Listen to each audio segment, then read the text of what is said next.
Kathia Woods, Philadelphia Tribune. Oi, como vai? Espero que vocês estão bem. A Opa! mim não faz diferença. Se preferem falar em português ou inglês, a mim não faz diferença. We can do it in English or in Portuguese.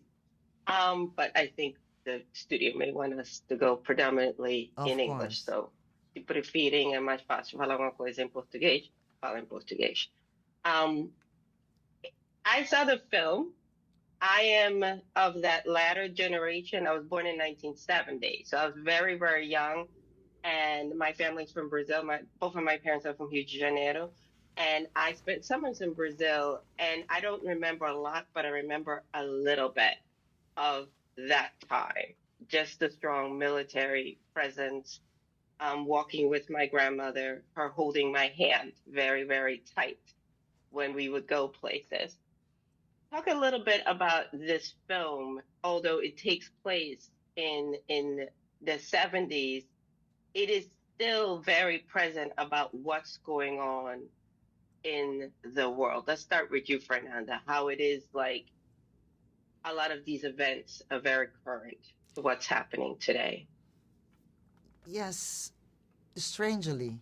I mean, I grew up during the dictatorship, and then I experimented the fall of the Berlin Wall and that feeling that democracy was back, that it would never happen again, something like that. Brazil, like Eunice, like my character, we're like recovering, and suddenly we are back in a world full of fear, not only in politics, global warming, the pandemic, and I think this love for dictatorship that are coming back has to do with fear. So to make this movie now, I know that Walter, that was not his intention when he started. The world was not like that 7 years ago. But now, this family and the way Eunice Paiva reacts to the tragedy and the injustice that she suffers, it's such a guide for nowadays, because the way she responds is through smiling, being strong, moving on, and changing herself to become a different person, not so naive. I mean, she starts as this naive housewife, intellectual, intelligent, but in a utopian world, in a way, that was Brazil that we were dreaming that we would be. And then she wakes up and she has to reinvent herself, and she goes back to university. I mean, she becomes herself through this difficulty. And I think that's a great lesson for now. Smile, move on, forget about your naivete, and be strong. That's Eunice.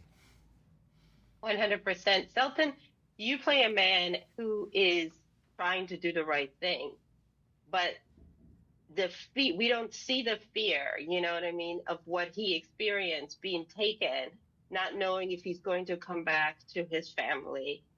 Talk a little bit, how did you prepare? Because that's a different type of fear. It's a different way of having to confront something. You know you're right, but you may not see the outcome of why you're right, and willing to risk your life Yeah. to stand in truth. I think it's something related to the method that Walter brings to us. I mean, Walter came from documentaries.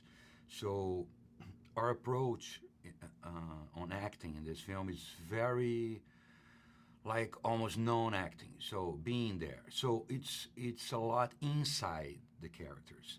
So when I did that very hard scene to do, that the scene that they took off Rubens from his house, and we did that in 2 days.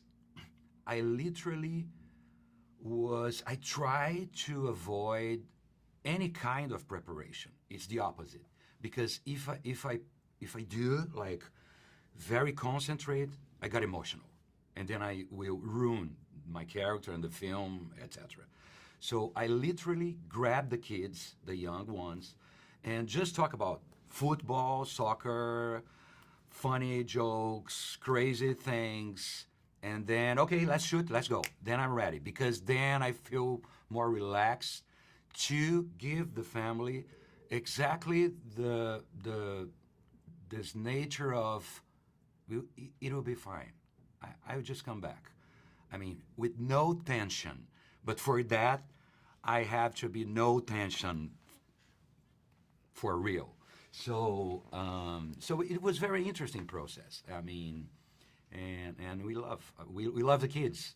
The kids are very important to us. They teach us a lot. They the young guy was almost like the second my director. We have Walter, and then we have Guilherme. It's my second director. He teaches me a lot. You know, the freshness, the with no vicious, no tricks from other works. He's just there, and then I learn a lot with him. I love the guy. Love the little guy. Absolutely outstanding. Walter, you are definitely someone who's not afraid to tackle subjects that are difficult. Talk about what motivated you to make this film, because I think even as Brazilians, we have not fully accepted or come to understand that this happened in our country. Our democracy is only 40 years old, and that we have to learn from the past. We have to, kind of like South Africa, we have to come to we have to come to accept this is a part of our country's history, as ugly as it is, and that we have to learn from that. So, what gives you the courage to say, okay, I want to make films that make people uncomfortable, that are artistic, that are beautiful, but at the same time say something? Brazil had to endure 21 years of military dictatorship, and this is longer than any other dictatorship that happened in South America. And we are also the only country that didn't judge the crimes committed by the military during those dark ages. As a result, our cinema didn't look to the past perhaps as much as it should have. Thus, the idea of embrace this real-life story that I was personally connected with because I was friends with the kids of that family. I was in the house at the heart of this film. I knew the characters so well. I knew Rubens, who, Selton so beautifully described. He was the link between all the different groups in that house. He was completely at ease within each group. I wanted that house to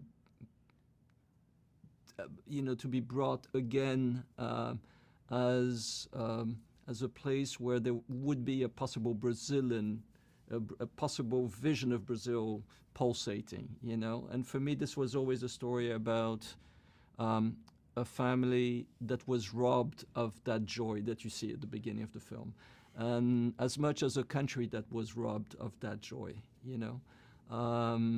And then it becomes a story of resistance, of reinvention, and ultimately a story that shows the power of transmittance and how even against the most tragic events you are able to keep on going. So it says a lot about the human spirit,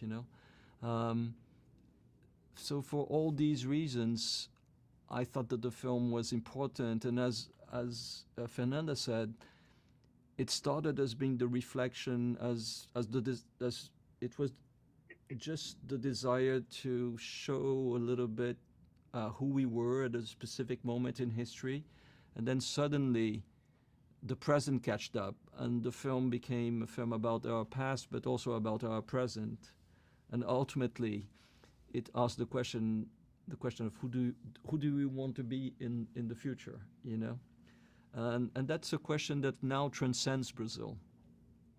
So Absolutely. many countries are going through the angst of trying to fight for the survival of democracy as a whole, you know. And this family managed to survive, you know, the bleakest form of oppression and to reinvent themselves. So there's something here that may be an extraordinary example, you know, and we were surprised that the audience in Brazil, the public is coming and filling the cinemas, you know.